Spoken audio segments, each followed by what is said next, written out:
और अब से थोड़ी ही देर में जस्टिस सांबरे की अदालत में बॉम्बे हाई कोर्ट में आर्यन खान बेल सुनवाई का मामला शुरू होने वाला है। कुछ ही देर में शुरू होगी सुनवाई।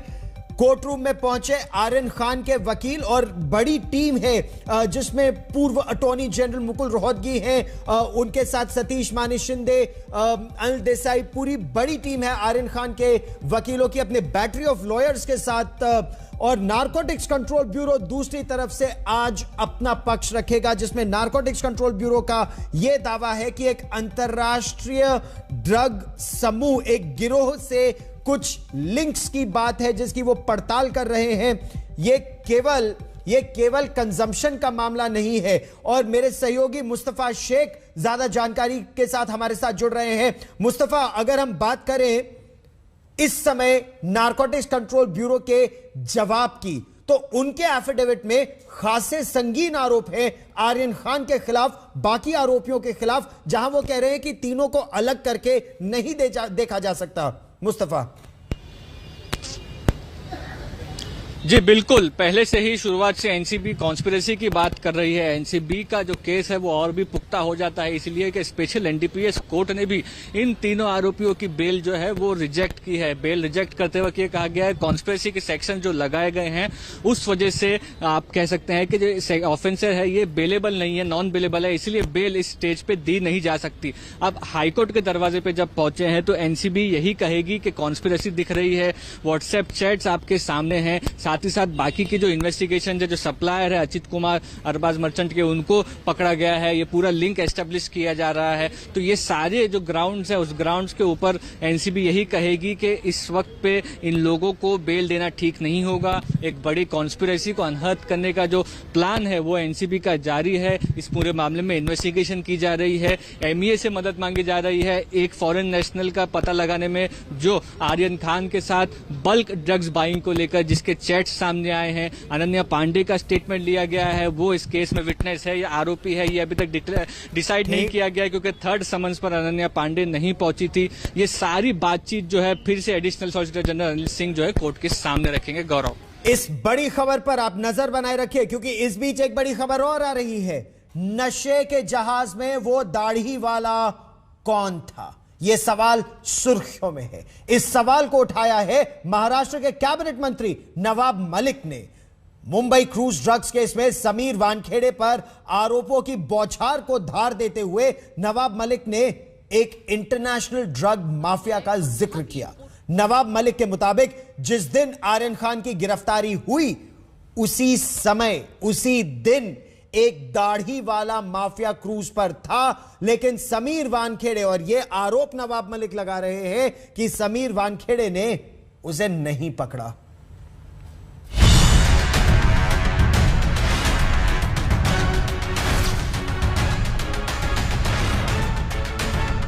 डांस में नाचते हुए नजर आया है, वो दाढ़ी वाला है। वो दाढ़ी वाला कौन है? जो दाढ़ी वाला है उसकी मित्रता वानखेड़े साहब से भी है।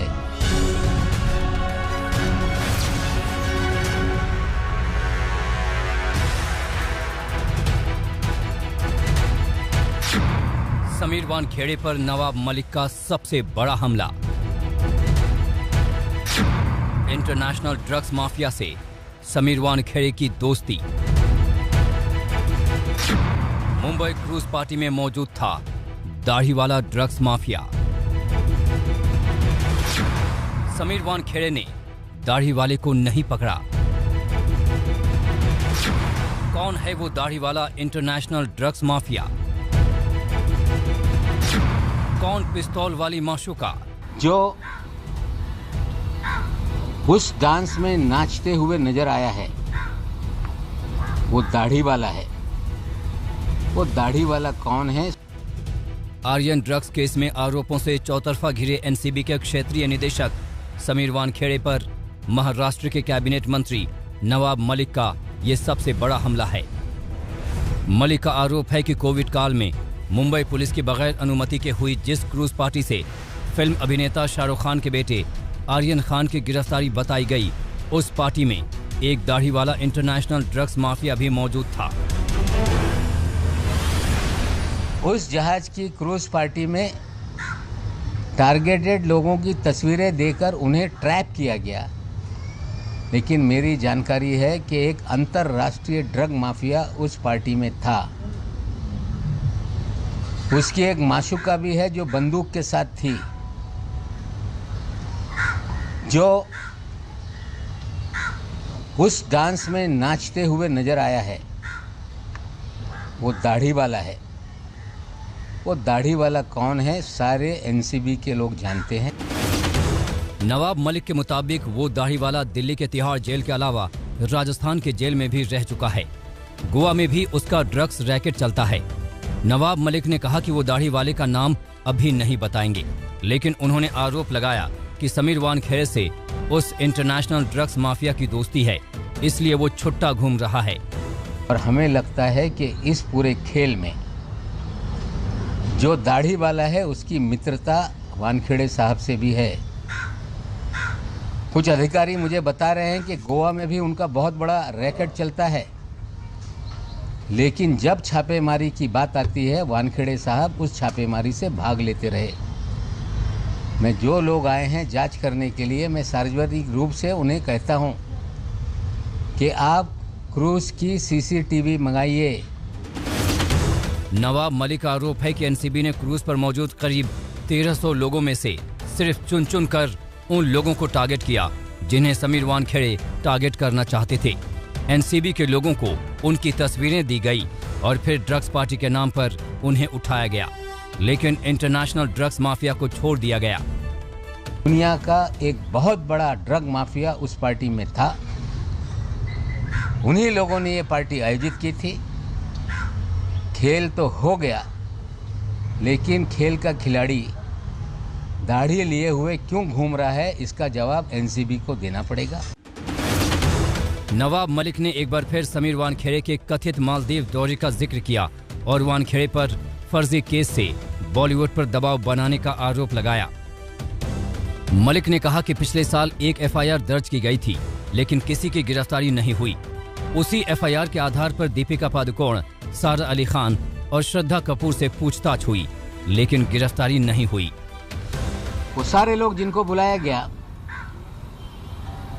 उनकी गिरफ्तारी नहीं हुई है, उसकी गहराई में जाइए। मैं ये भी कहता हूं कि मालदीव के दौरे को देखिए। उस समय कौन से अभिनेता अभिनेत्री मालदीव में थी, तो जो उगाही का खेल है वो खुलकर सामने आ जाएगा। तो क्या नवाब मलिक के कहने का मतलब ये है कि पहले सितारों को फर्जी केस पर डराया गया और फिर वसूली की गई? समीर वानखेड़े पहले ही इन आरोपों को नकार चुके हैं, लेकिन इतने संगीन आरोप सामने आने के बाद एनसीबी को हरकत में आना पड़ा और मुंबई आकर एनसीबी की 5 सदस्यों वाली विजिलेंस की टीम इसकी जांच शुरू कर चुकी है। कमलेश सुतार, मुंबई आज तक। तो महाराष्ट्र के कैबिनेट मंत्री Nawab Malik, narcotics control bureau के जोनल डायरेक्टर समीर वानखेड़े पर आरोपों की झड़ी लगा रहे हैं। समीर वानखेड़े का परिवार पूरी ताकत से उनके बचाव में लगा है। उनकी पत्नी क्रांति रेडकर कह रही है कि नवाब मलिक दामाद पर हुए एक्शन से बौखला गए हैं और बदला ले रहे हैं। जो सच है उसको हमने सच बोला, लेकिन जो झूठ है और वो हमारे मत्थे जो मार रहे हैं वो हम लोग उस चीज को सहन नहीं कर सकते। और जो दूसरी बात है कि समीर वानखेड़े को ये पता था कि वो हिंदू हैं, इसके लिए उनको स्पेशल मैरिज एक्ट के अंडर शादी करनी है, वो उन्होंने की। उसके लीगल डॉक्यूमेंट्स हमने आपके सामने इधर रखे हुए हैं, या आप भी देख सकते हैं, जहाँ पे 2 लोग बालिग हैं, दोनों को पता है अपने रिलीजन अलग है, दोनों ने अगर साइन किया है तो फर्जीवाड़ा कहाँ हुआ? उन्होंने किसको फंसाया? समीर वानखेड़े ने किसको फंसाया? तो ये साफ साफ लिखा है यहाँ पर कि वो हिंदू हैं, इसके लिए शादी हो रही है। मैं दस्तावेज के आधार पे कह रहा हूँ, अगर वो जिस भी धर्म में हो, राइट टू रिलीजन ये फंडामेंटल राइट है। हर व्यक्ति अपने तरीके से किसी भी धर्म को स्वीकार सकता है, जब चाहे धर्म बदल सकता है।